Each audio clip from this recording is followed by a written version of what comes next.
एक गांव में एक गरीब मगर बावकार आदमी रहता था। वो रोजाना मेहनत मजदूरी करता और जो कुछ मिलता उसी पर सब्र कर लेता। एक दिन रास्ते में उसे एक बटवा मिला जिसमें काफी रकम थी।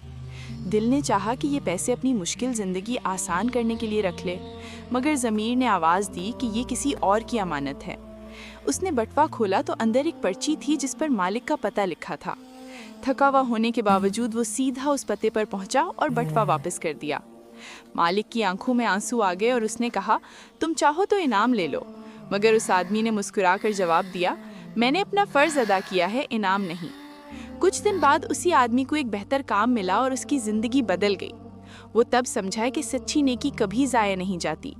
अल्लाह उसे ऐसे रास्ते से लौटाता है जिसका हमें अंदाज़ा भी नहीं होता। अगर आपको ये कहानी पसंद आई हो तो वीडियो को लाइक करें और ऐसी मज़ीद सबक आमोज़ कहानियों के लिए चैनल को सब्सक्राइब ज़रूर करें।